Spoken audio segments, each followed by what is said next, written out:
What's good, chat? Morning after February 10th. I started doing dates now, Riley. That's that's I big don't know if you time. keep that, but I started doing dates. So I started saying it Tuesday, February 10th. Uh, go over immediately with the Mikel Brown Jr. Hey, Cully, did I hit you in the Discord apologizing? I might not have, but I definitely intended But to. you thought about it. I definitely okay. Luxury lettuce. We're back. All he does is compare me to serial killers. I'm boycotting morning after until Dion stops egoing me on Twitter. Did you tweet me last night? If you did, that's my bad. I went to bed at like 8 West Coast time. Right, Riley, how we doing today? Big coming I'm off the heels of a big rivalry weekend for you. yeah, it was a I what how do I even put it into words? I got called out for glazing Caleb Wilson, as the kids say, saying I struggle to put it into words how impactful he's been for this program the whole weekend. How do I put it into words? It was one of those contests as it's unfolding. I was mad for like 80% of it, and then I was just happy. It's a weird it's a weird emotional swing where it's just like this is so frustrating. Then all of a sudden my team in the final 5 minutes checks, which defense is sometimes optional with him, but they check, and you got like Derek Dixon after one of the worst halves of basketball I've seen in a Carolina Duke game becomes the hero or like the co-hero alongside Seth Trimble, setting up with that perfect pass and had a couple massive threes of his own. So watched him grow up. Dion, people love when I share stories from my playing days or when you share from your playing days. They hate when I share stories from my playing days. They love it when you do, though. No. There's that one dude. I think it's Tech Man Dave. I think he's an NC State fan. He's either an NC State or a Duke fan who said, "Do you two just meet each other?" Sorry, this is what you get with the morning after. We share stories. Um, when I was a junior in high school, playing football, remember I was a linebacker. We had three dudes on my team who all went D1 who played linebacker. They're all the year ahead of me, so I rode the bench a lot my junior year. We had one guy who played at Duke, one who signed to play at UNC, then went pro in baseball, and Wait, another at who Duke. What was the Duke kid's name? Or what Kelby did like Brown. who? This is football. Oh, Yeah. This is when I was. He was a linebacker. Kelby Brown, though, he actually was a. that's He right. made. I think he made two All ACC teams as a linebacker, but I think he tore. This dude tore both ACLs twice. Dion. In like I that's don't mean to just like laugh at that, but that's it's like truly some of the worst injury luck I think you'll ever hear. So Kelby Brown went to play linebacker at Duke. David Durham went to play linebacker at Ohio State. Ended up transferring to Pitt. Couldn't cut it with the Buckeyes. And then Ty Linton was the other who signed to play at UNC but went pro in baseball. So all these dudes are playing linebacker, and then there's me trying to crack like how do you put? I'm just trying to get a few snaps here and there that are meaningful. But we had this scrimmage against Eric Ebron's team in Greensboro. Um, I wish Carter was on here to hear this about Ebron, but I think one of them was sick. The other two were injured. So I got the start. And my coach told me, Riley, you became a man today after playing decent in this scrimmage against Eric Ebron's team.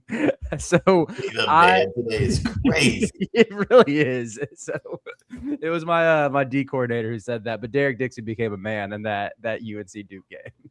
Became a man today is crazy. Luxury said LMAO. I love you, Dion. Luxury lettuce. I shot G Cardinal yesterday. We're discussing the MSU Illinois recap and just some of the reaction. And I shot them your comment, and I told them you come on here, compare me to serial killers every day. Card thought it was funny. Wait, so who is BTK? The BTK killer. I've never heard of that one. It's from like 1900s. He murdered a bunch of women. Yeah, we'll move on. Hit the like button, boys. Definitely hit the like button. It's easier to get Riley to want to do this if the views are higher. Just so everyone knows. It's harder to get people to want to come on the show if no one watches. Crazy how that works. So if you want Riley back, if you want other people on here, we have to watch. Noah Fred said, Dion, are you coming to the Illinois-Michigan game? I am coming to the Illinois-Michigan game. I'm actually going to purchase my flight probably tomorrow. Pickle Rick said, did you see so you're going to the – aren't you going to a Purdue game too? Next week, literally 7 days from now. I'll be G and I will be at Purdue, Michigan. And then you're going to Illinois, Michigan? Yeah. I'm just a Michigan fan, I think. Wow. Is G going to that one too? Yeah, G's going to both. He got the I don't know the ticket setup for the Purdue game. I think they're like basically like I think G and Carter are basically celebrities in West Lafayette. So there's a world he didn't have to pay for those. Uh-huh. But I know he bought tickets to Illinois, Michigan, and he had an extra one. So I was like, yeah, I'm in. Oh, it's sick. Yeah, I'm just like flying all the way around. Wasn't expecting to do any of this. I'm taking like a red eye. Well, actually, no, not a red eye. I have a 5 a.m. flight that lands in Indiana at 2. The game is at like 6:30 or something like that. So there better not be any like issues with like layovers or stuff, or I'm cooked. And then the Illinois one, I think I can get a straight flight to Chicago. If I can't get a straight flight to Chicago out of Sacramento, there will be some like dialogues that have to happen, I think, about the Sacramento airport. And I'm a fan of the Sacramento airport. Normally, everything goes great there. Oh, that's good to know. In case you're curious, the Raleigh-Durham airport's also quite nice. Things usually go well there as well. I like all the North Carolina airports. I even like Charlotte. Really? Charlotte is fine. It's just always insanely crowded. But the one that's close to us, I love because you can get through security in like 5 minutes or less. A lot of Chick-fil-A's at the Charlotte one. So I've never had to go through security there, though. I've only ever been there for a layover. If I'm flying to North Carolina, I normally do the Raleigh-Durham one. Pickle Rick said, "Did you see Darryn run away from Diabate? Like G, okay, G didn't run away from the Discord. He didn't run away from the Discord. But I did see Darryn run away last night. Isaiah Stewart's probably going to be suspended for the rest of the year. I think he's had a fun run. One of the all-time biggest idiots I've ever seen in my life. I have no idea what he was doing. Miles Bridges, you're probably gone for a little while too, to be honest with you. And then Darryn, I feel like him and Diabate are also going to be suspended, but somehow those two just skated by. Like it feels like all the focus is on Bridges and Isaiah Stewart. I don't know if you saw the fight, Riley. I saw a bunch of my group chats. The tweet was circulating in terms of the actual fight itself. Did I click on it? No. So I'm uninformed right now. However, Isaiah Stewart has a bit of history in terms of like throwing punches on basketball courts, doesn't he? He does, but the only time anyone's ever been suspended based upon history is Draymond Green. So he'll probably get a slap on the wrist. But he's got plenty of history with all this. You should take a look at it, though. I sent it in the Sleepers group chat. There's a couple angles, man. There's some angles where it's like, yo, Isaiah Stewart's for sure out of the league. And then there's some angles where it's like Miles Bridges might be out of the league. But then the whole thing started because Darryn and Diabate, like, Lord knows what happened there. So I have no idea what's going to happen with all this, but Adam Silver's soft, so probably nothing. But didn't you? I mean, you've gone on record before saying suspensions don't really do anything. Yeah, I don't believe suspensions do anything. Clearly, by the way, because Isaiah Stewart got suspended, and then like 2 months later decided he was about to charge Miles Bridges.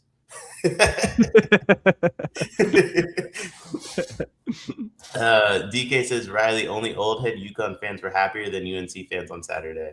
Why were they happy? Why were UConn fans happy? So DK has voiced to me several times in the Discord that like he hates Duke more than any other like rival in the sport, more than any other team. So yeah, I think there is. I don't know, DK, type in the chat. What is the history between Duke and UConn that has spurred this vitriol between the two fan bases? It's got to be Duke giving belt, right? Like that's the only way that makes sense. Is Duke is just pure belt. Well, they both were like exchanging championships in the early 2000s. Okay, let me do a little research here. Duke killed UConn in the early 90s. I was right. Belt. Let's see. So UConn won the title in 99 and 2004. Duke won it in 2000 and 2001, if I'm not mistaken.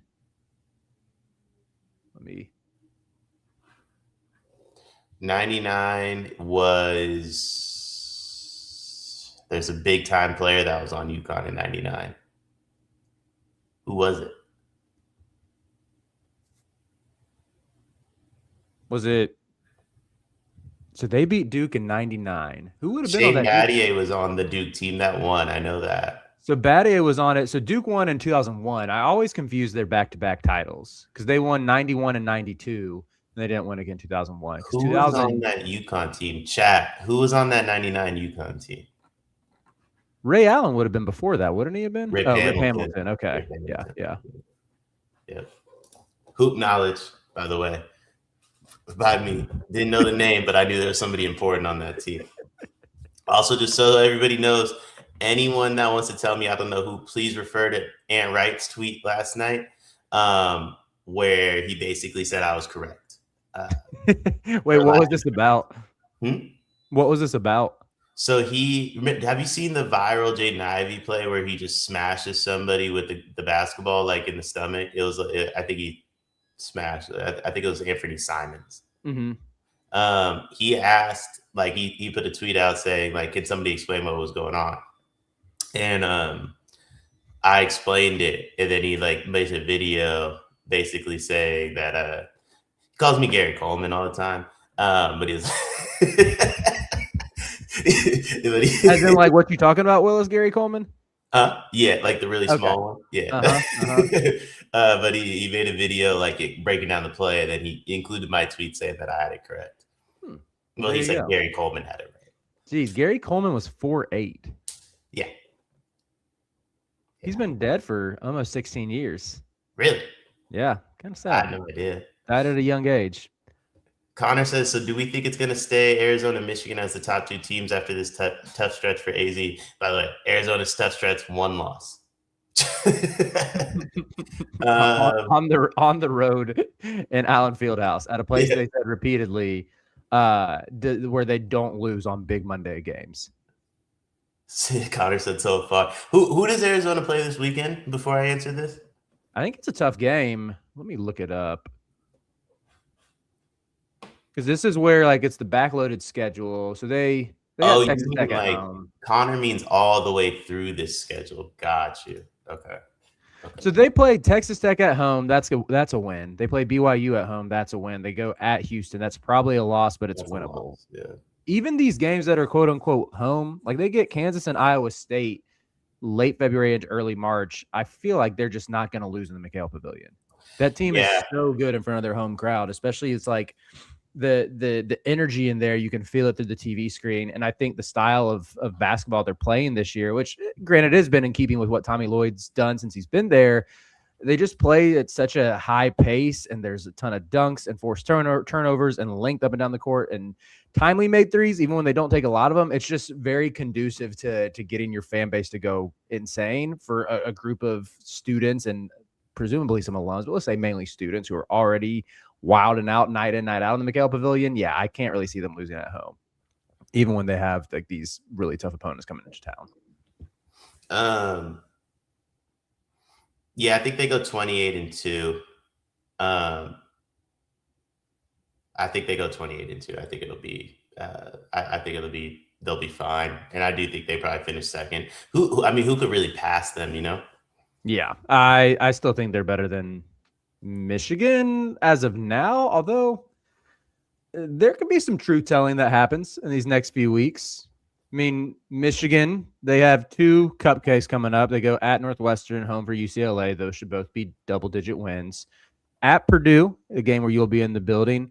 And then neutral court game against Duke. I think that's in the Garden, if I'm not mistaken, all culminating with Illinois at the end of the month. I mean, if Michigan goes 3-0 against Purdue, Duke, and Illinois, this is going to be like the most rudimentary analysis.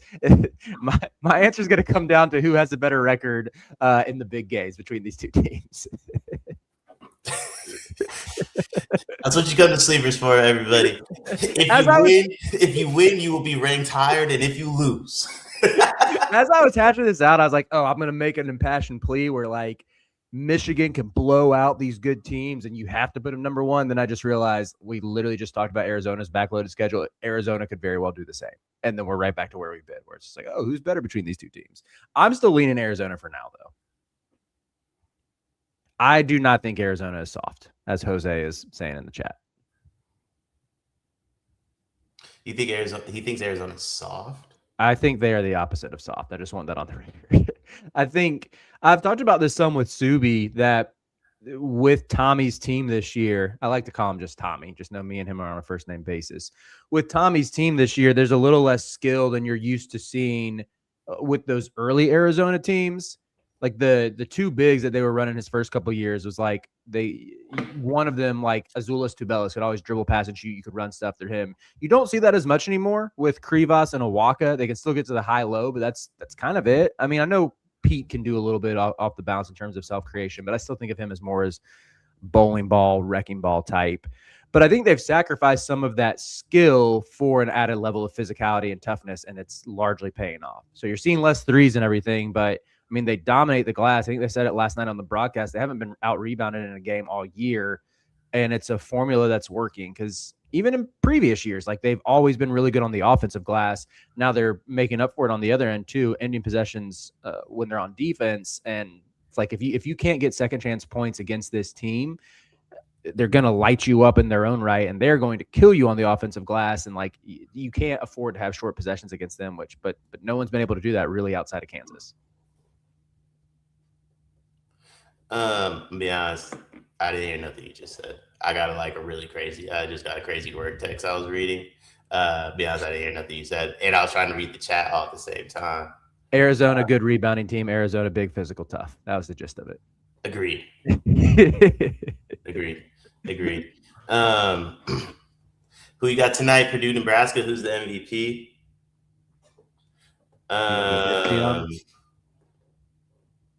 Dang, Nebraska is still lower than Purdue on KenPom for what it's worth.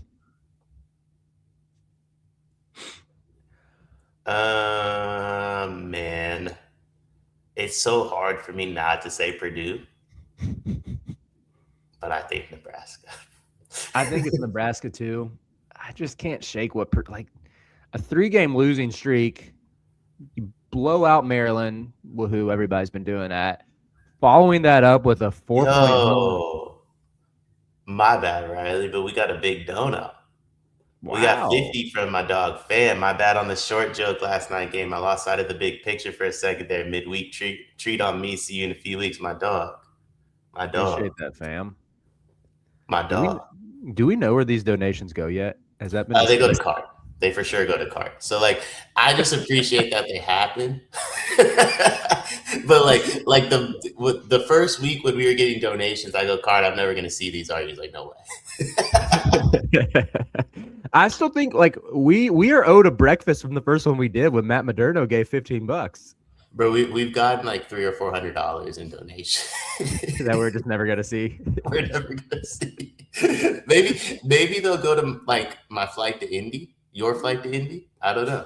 Leon's getting fitted in Kith and like other designer streetwear baby clothes. That's what I see on Carter's Instagram. So we know where that money's going, where that money's coming from.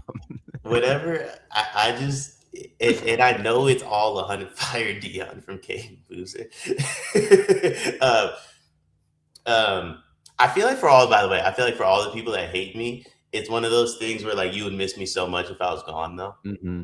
Like straight up. Like that's where my head's at with it. I've gotten a lot of hate the last few weeks, but people would miss me so much if I was gone. Also, I don't know if this show specifically works without me. That's where me being a diva is about to pop up. I don't think Morning After works without me.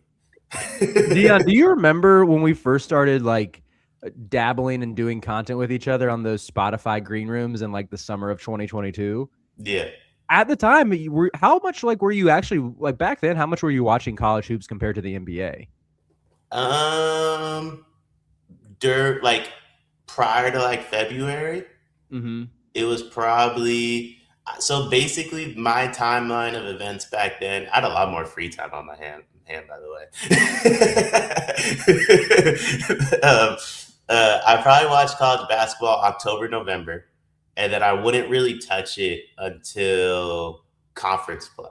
Mm-hmm. But during conference play, I would only watch it Saturday mornings because there's no NBA on. Basically, I would only watch college basketball when I didn't have NBA to bet on, would be the best way to describe it. However, I lost so much money on college basketball those years. If I showed you my March Madness record, bro, there was a few years that like the first weekend, I would go like the first 2 days I'd go like 20-2 because like I lost so much money because I only bet on obscure teams.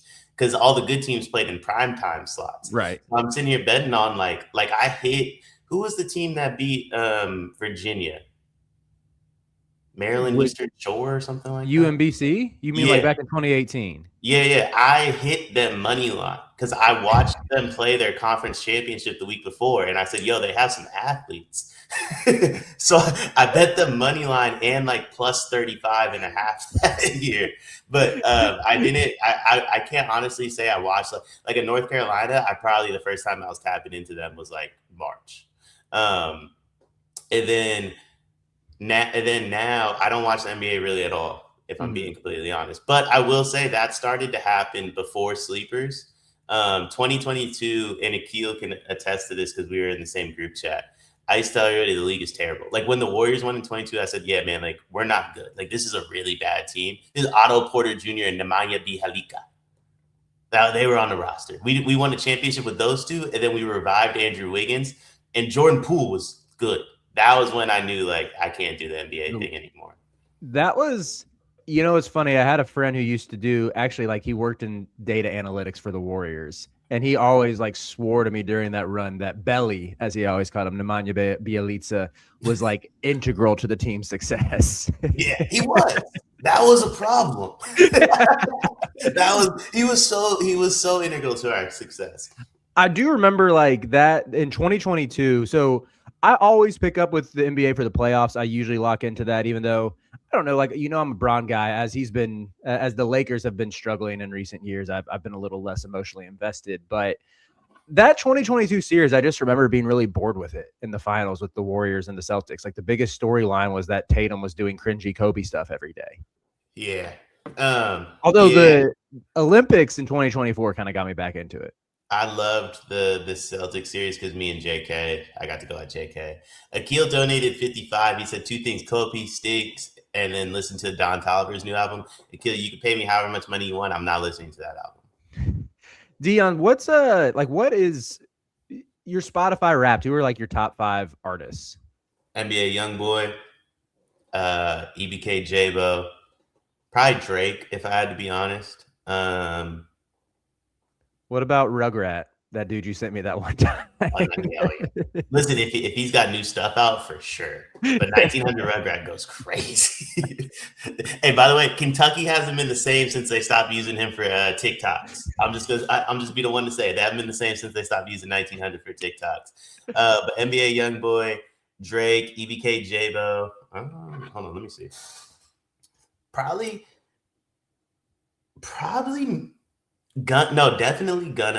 Definitely gonna. And then probably Chief Keef. Okay, so throwback to when we were college. Deanna White. I gotta take a picture of it. What were you listening to in like 2013 when we were in college? 2013, is that Good Kid, Mad City year? Yeah, that would have been like Good Kid, Mad City era. Chief Keef, Kendrick. Good Kid, Mad City is my favorite album ever. Really? That's like really high up there for me too. I never know. So people have joked to me before that like my taste in terms of rap music just stayed stuck in the 2010s. And because I still love like Dreamville artists. Part of that is just because I'm a J. Cole guy through and through. But yeah, so that's where, because I know like Cart would say the same thing about Good Kid, Mad City, but like has, I think, pretty much hated anything Kendrick has done since 2015. So I actually agree with Cart on a lot of his Kendrick takes, but I will say I disagree with Cart where he says that Drake won the beef. That's just not true. Yeah. But like I will say, Not Like Us is probably one of the first Kendrick songs I've enjoyed since Good Kid, Mad City. Like I didn't like Damn. I really didn't like.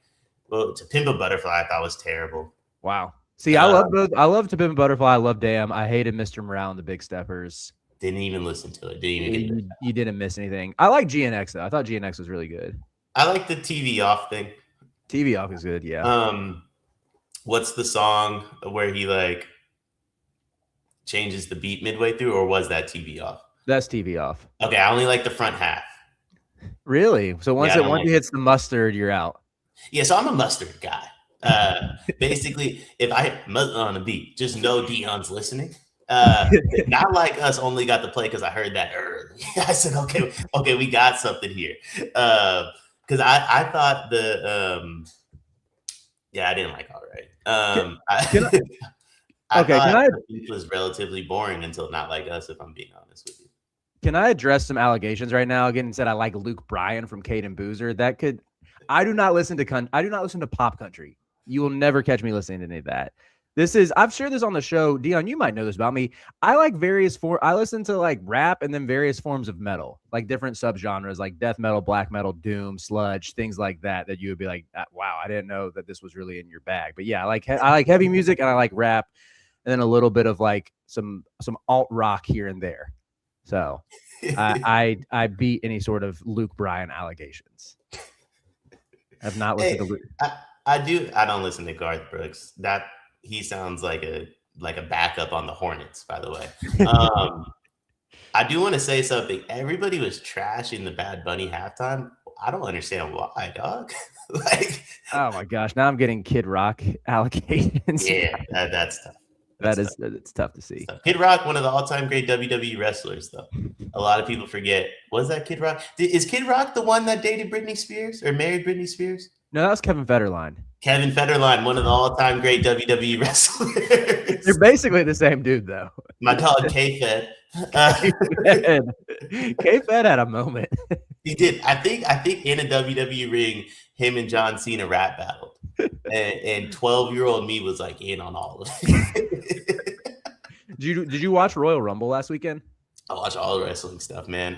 If we weren't doing this, I would probably go to every WrestleMania. But WrestleMania is normally like the same weekend or the weekend after March Madness. But the year before I started doing this, I went to WrestleMania in Philly, actually. Oh, that's pretty sick. I've never watched Royal Rumble, but I know like people love to draw the numbers or whatever and bet on it. Like that's yeah. I want to do that at some point in my life. That sounds fun. You know what, Riley? We'll do it together. I want to. The day you do that, I want to be a part of it. What is the premise? Like you just draw numbers, and if you have the win, like the dude who wins, if you drew his number, then you win. Mm-hmm. Okay. Essentially. So like if you, let's say, not a math guy, is gonna take a second. So let's say there's 10 of us, right? Mm-hmm. And there's 30 people in the Rumble, so each of us gets 3 numbers. You get the person attached to that number. So like when they call it the 10th person, if it's Obafemi, you got my dog Obafemi. If it's 27 and it's Seth Rollins, you got Seth Rollins, basically. And if that person wins, you win all the money. Okay, gotcha. That makes a lot of sense. So that's why like there are you might crash out if it's like a bad wrestler who comes out with your number. Because you'll know the thing about WWE that sucks is that there's only 4 people that really could win because it's scripted. Right. So like you kind of know going in like I got a chance or I have no chance here. Is Roman Reigns still doing his thing where he's like on top of the Royal Rumble this year? Okay, give it Roman. Yeah, he's gonna fight CM Punk at WrestleMania. Wait, didn't CM Punk retire for a little bit? So he quit and went to AEW, and now he's back. Okay, gotcha. All-time great theme song. Cult of Personality goes crazy. Wait, CM Punk's his Cult of Personality? Yeah. Didn't it used to be? Wasn't it? It used to be something different that was like a little more upbeat. It was, but then he switched it to Cult of Banger. I listen to that in the whip sometimes. Okay, cool. Yeah, I might be in on CM Punk. My best friend from Carolina loved CM Punk and he would watch WrestleMania and he would draw the X's on his hand and he had a CM Punk hoodie. This dude was into it. Iowa Boiler said Dion had an emo punk rock phase in his early years. So I'm gonna be honest, I've tried to listen to emo punk rock. It's really too loud for me. It is what it is. There's not much I can do about it, but it just scares me whenever they start yelling. Culver said, "Let's talk Mikel." He was really good, dog. Like he was really good. The crazy part about that NC State and Louisville game, it was like a 20-25 game with 10 minutes left in the first half. Like I ended up going back and watching it. I was working during the first half, but when I checked the score, they were up 25 at halftime. Just know, Nick Culver, I didn't troll on Twitter, but I was dying laughing. I was dying. Like, Dion, Maybach Willie is dead. You cannot call him that anymore. This man wants to be Duke and UNC so badly. This man ran his mouth for a full offseason, and they've lost to any team they play with a pulse. They won at SMU Good win. We're gonna need an off season. We're gonna need a big off season. Like we gotta hit the portal hard. We gotta hit the portal hard. We gotta hit the portal. They hit the portal hard this past year. They have like 2 good players. Yeah, but those dudes stink. Like I'll tell you, like I need Yaxel, and I know Yaxel will be in the league, but I need whatever like this year's portal equivalent to Yaxel is. I don't know. Like NC State has good money, but I don't know if they have like money like Yaxel type money. I do think Ralph lied to me. So you and Ralph, by the way, no one has a bigger chokehold on my opinion than you two. And I've realized most of you guys, like, you just lie to me, like with whether it's Tommy Lloyd or Todd Golden going to UNC. And then Ralph convinced me NC State's the biggest program in North Carolina. What was this lie? That it was the biggest program in North Carolina, and it was just missing a coach. That's a bad take from Ralph. It's a very bad take. They have a rabid fan base. I'll give them that. Like their fans care a lot for both football and basketball, but it's also hilarious that they try to, Nick, this is for you if you don't know anything about, like, so Nick, it turns out Nick was in the student section last night. Shout out to him. You might not know this about NC State if you're not from North Carolina. They try to lean really heavily into this, like, we're blue collar, we're tough. Like that's their whole MO, and Will Wade is trying to play into that. Bro, Dion, if I drove you to some of these, like the public high schools in Raleigh that these kids come from, you would, it's like granite countertops, silver spoon, and their parents paid for them to like, to get their F-150s lifted in high school. That's like where these quote unquote blue collar kids are coming from. So that it's like one of the fakest tough guy things in all of sports. And granted, NC State has taken belt to UNC in football for 5 years now. So I respect them in that sense. They own my team in football. Basketball is a different story. And you know what? They're not going to beat us next week. We play them 2 weeks from now on a Tuesday. 2 weeks from today, I'll be on the show talking about that morning. We will go into Raleigh. We will go into the Lenovo Center and come out with a double-digit win. Listen, we're not losing to NC State. We do not lose to NC State. I hope they beat y'all and storm the court. It's not. It's. You think it's storm court worthy? I just read Pickle Rick is trying to write some country lyrics in the chat. If they beat us, they should storm the court. Yeah, because they beat us like once every 7 years, maybe. Yeah, what are your thoughts on the court storming? DK asked. Yeah, so this was, I think I said this on the recap with J-Man, where in a vacuum, like generally speaking, I would say, oh, UNC's too good of a program to storm the court. Like as a blue blood, you should just expect to win, whatever old head stuff you want to add to that. Simultaneously, I think the honest UNC fans will admit it's like 5 years now where the standard hasn't been met consistently. You have the Final Four run in 2022. You have the 1-seed ACC championship in 2024. Those are doing a lot of heavy lifting for the Hubert era. And then even when you look at Roy's last 2 years, I love Roy. I don't say bad things about Roy. His last 2 years, we stunk.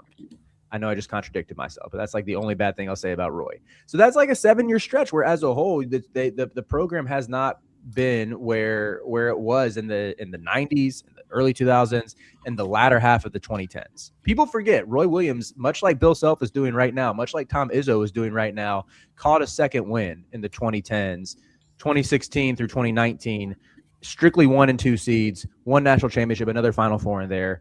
Dude, like, re-elevated the program. So anyway, all that is to say, the past 7 years, there have been a lot of lows, and especially last year when I look at Carolina going 0-3 against Duke. In Cameron Indoor, they went down 40-12. I pray I never have to see that again. We had Seth Trimble trying to guard Cooper Flagg.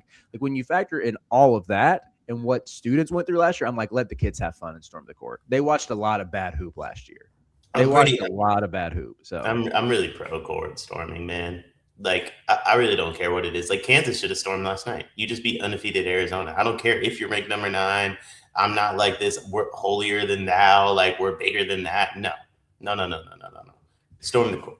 Do it safely. Like, obviously, you don't want anybody to get hurt. Like, but like, I'm pretty pro any and all court storms. I mean, there was a kid that threw a bottle at somebody at the North Carolina game. Probably don't do that. Yeah. I do love field storms way more than I love court storms, though. Really? I like court storms better. That's probably just because I'm my team is never going to storm a football field because that would require But getting a big win. the zoom out on a field storm is sick. You can't do that in a basketball arena because it's enclosed. Yeah, I guess that's true. The zoom out is pretty dope. But I kind of like with the court storm, like that it is enclosed and it makes everything like way more just smushed together, you know? I'm also a big court storm guy because I would never do it. So I would just be able to leave the arena so quickly. Like, yo, y'all have fun. I'm to the bar. You know what I mean? Like, I don't got to wait in lines. Like, I hope Mackey storms if they beat Michigan, and then G and I can just like, yeah, see y'all. I think you make a good point, though, is that like, when you're a college student, it's like the one time in your life you're going to be able to storm a basketball court. Like, why not do it? I don't think like your level of history of your program or whatever should be that elevated that you think you're above that. When you put it that way, I think I'm on your side. I think they should do it in the NBA. Yeah, why not? Like, why not have Oracle storm the court when the Warriors beat like Braun? And I wish Braun would catch me though. Like, no, that's free licks, as Theo Pinson said. Did you see that clip, Dion? I did. That was insane. To the Baja is an insane podcast. I think it needs to be done. Yeah, I am with you. I'm about ready for them to retire that. He did tweet it out that he was joking, and it does sound like he was just messing around when he said he was throwing punches. My issue is this. This was the only thing that kind of annoys me, Dion. So I'm cool with them storming the court, but Carolina did, like, their socials team put out, they call it like the win column recap. It's like a 4 or 5 minute video that they do after big wins, and they're usually pretty fire. Theo Pinson was in the locker room celebrating with the team. Like, dude, I love Theo Pinson. He was one of my favorite Tar Heels. My son's name is literally Theo. It wasn't after him, but I think his name is Theodore. Like, he might go by Teddy if it wasn't for Theo Pinson. and yet all Theo Pinson's done over the past year is like only blames the players for UNC's struggles, never puts any accountability on the coaching staff. And then he beat Duke 4 times in his career. He won a national championship. He went to 2 Final Fours.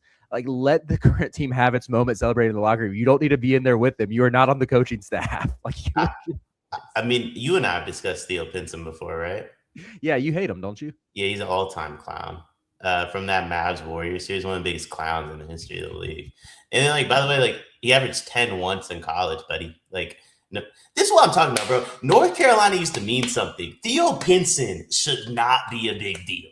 Respectfully. Yeah, that's fair. Respectfully, Theo Pinson should not be a big deal. He's a national champion, but he was a role player on that team. He was like the 5th option on that national championship team. There's 15 national champions from that roster. There's got to be somebody else we can rock with. That'd be like if I don't know. I'm thinking about like somebody from the Cal days. Scal Labissiere?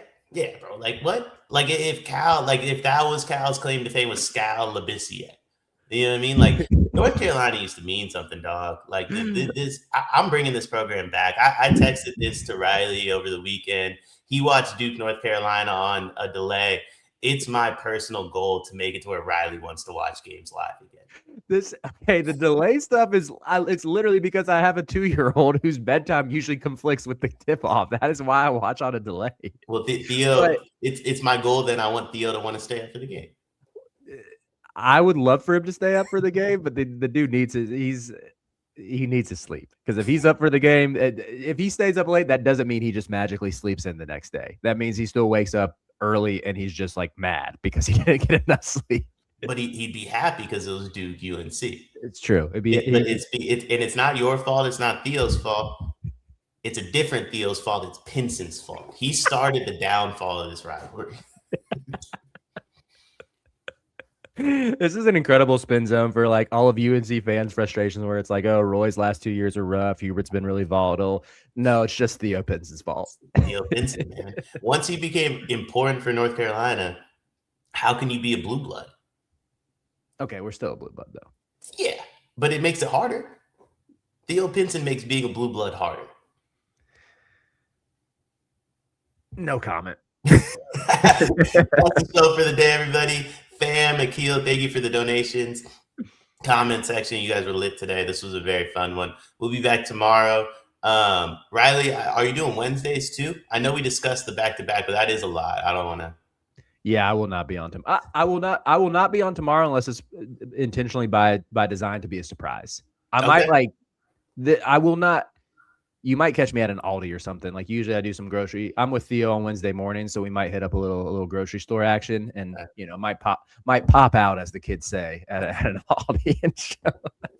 If Theo ever wants on though, my favorite episodes are when Theo makes an appearance on anything. That's my dog.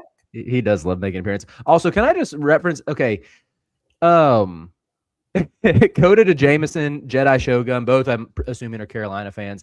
I love Theo Pinson as a player. I think his energy, like he was the Energizer Bunny for those two teams. I think the whole like celebrating with the team in the locker room is kind of frustrating to me. Like he had his moment, let these current guys shine. So I think he stinks. That was me. That wasn't Riley Davis. That was Dion. I think he stinks. That's the show for the day. Theo Pinson. By the way, buddy, belt in 2022. That was 5 games. All that little joking around he did on the sideline, belt. And then we got a ring, and you was out the league, my boy. To the Baja.